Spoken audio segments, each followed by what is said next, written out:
മഹാനായ ശൈഖുനാ സുൽത്താനുൽ ഉലമ കാന്തപുരം ഉസ്താദ് അല്ലാഹു ദീർഘായുസ്സും ആഫിയത്തും നൽകട്ടെ.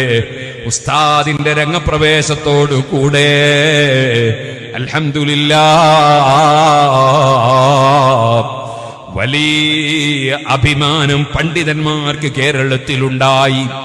അതുപോലെ ഒരുപാട് അഭിമാനത്തിന് ഈ സമുദായത്തിന് വകുപ്പുണ്ടായി. അതെല്ലാം ഇങ്ങനെ കണ്ട് അനുഭവിക്കുന്ന ആളുകൾ, ഞാനിപ്പോൾ പേര് പറയുന്നില്ല, എന്റെ നാട്ടിൽ ഒരു നല്ല മനുഷ്യനുണ്ടായിരുന്നു.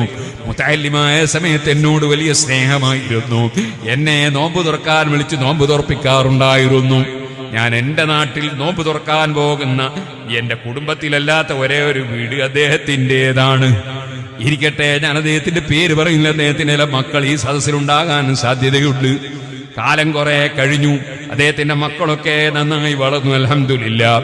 കുറെ കാലം കഴിഞ്ഞിട്ട് എന്നോട് പറഞ്ഞു, എനിക്കിത് തിരിഞ്ഞില്ല, ഇങ്ങനെയാണെങ്കിൽ ഞാനും എന്റെ മക്കളെ മുസ്ലിയാരാക്കുമായിരുന്നു എന്നോട് പറഞ്ഞത് എനിക്ക് ഓർമ്മയുണ്ട്. ഞാനിവിടെ വയലു പറയാൻ നിന്ന് കള്ളം പറഞ്ഞതല്ല. സുഹൃത്തുക്കളെ, സുന്നത്ത് ജമാഅത്തിന്റെ പണ്ഡിതന്മാർ ഇസ്സത്തോടുകൂടെ ജീവിക്കുന്നത് കാണുമ്പോ സമുദായത്തിലുള്ള നല്ലത് ചിന്തിക്കുന്നവർക്ക് അതിൽ അഭിമാനമാണ്. KS അബ്ദുള്ള സാഹിബിനെ എനിക്ക് ഓർമ്മ വരികയാണ്. കാസർകോട്ടുകാരനാണ്, വലിയ പണക്കാരനാണ്.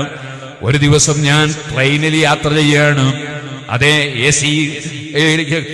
AC-യിലാണ് യാത്ര ചെയ്യുന്നത്. കാരണം പൊടിപടലങ്ങൾ പാറിയാൽ ജലദോഷം വരും, കൊര വരും, പിന്നെ പ്രസംഗിക്കാൻ കഴിയില്ല. ഏകദേശം ഒരു 30ഓളം കൊല്ലങ്ങൾക്ക് മുമ്പാണ്. അങ്ങനെ വണ്ടി കയറി അദ്ദേഹവുമുണ്ട്. അദ്ദേഹം എന്നോട് പറഞ്ഞു, പണ്ഡിതന്മാര് നല്ല ഇസ്സത്തോടെ ജീവിക്കുമ്പോൾ എന്നെപ്പോലുള്ളവർക്ക് വലിയ സന്തോഷമാണ്, അഭിമാനമാണ്. അദ്ദേഹത്തിന്റെ നല്ല മനസ്സാണെന്ന് ഞാൻ കരുതുന്നു. അല്ലാഹു അദ്ദേഹത്തിന്റെ ഖബറിൽ സന്തോഷം നൽകട്ടെ. പക്ഷേ പലർക്കും മനസ്സ് നന്നല്ലെങ്കിൽ അസൂയയുണ്ടാകും. അത് മനസ്സ് നന്നല്ലാത്തതിന്റെ ദോഷമാണ്.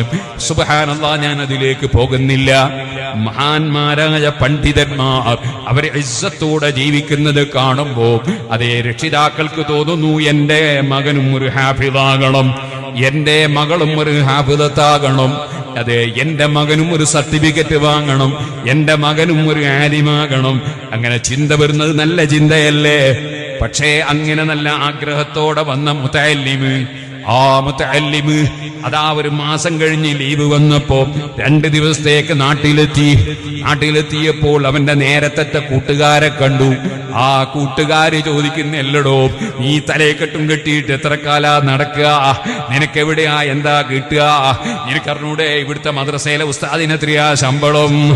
ഇന്നാ ലില്ലാഹി വ ഇന്നാ ഇലൈഹി റാജിഊൻ. എന്റെ മുതഅല്ലിമീങ്ങളെ, ശമ്പളത്തിന് വേണ്ടി അല്ലല്ലോ നമ്മൾ ഇൽമു പഠിക്കുന്നത്. ഇൽമു പഠിക്കുന്നത് സ്വർഗം കിട്ടാനല്ലേ? അതേ മൻസലക ത്വരീഖൻ യൽതമിസു ഫീഹി ഇൽമൻ സഹലല്ലാഹു ലഹു ബിഹി ത്വരീഖൻ ഇലൽ ജന്ന എന്ന ഹദീസ് തുടക്കത്തിൽ സുൽത്താനുൽ ഉസ്താദ് അവറുകൾ ഇവിടെ നിന്ന് ഓതിയില്ലേ? ഇൽമു പഠിക്കുന്നത് സ്വർഗം കിട്ടാനല്ലേ? ആ സ്വർഗം വാങ്ങിത്തരാൻ ആർക്ക് കഴിയും ഇവിടെ?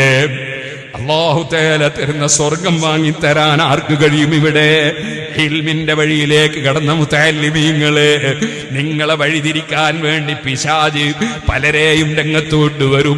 ഒരുപക്ഷേ നിങ്ങളെ കൂടെ SSLC-യിൽ പഠിച്ചവനായിരിക്കും, ചിലപ്പോൾ നിന്റെ കുടുംബക്കാരനായിരിക്കും, ചിലപ്പോൾ നിന്റെ അയൽവാസിയായിരിക്കും, ചിലപ്പോൾ നിന്റെ കൂടെ പഠിച്ചവനായിരിക്കും.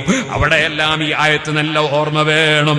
അതേ ആരാണെങ്കിലും ശരി, ഫഹ്ദറൂഹും, അവരെ സൂക്ഷിക്കണേ. നമ്മളെ സ്വർഗത്തിന്റെ വഴിയിൽ നിന്ന് വഴിതിരിക്കുന്നവരെ ഒരിക്കലും വഴിപ്പെട്ടു പോകരുതേ.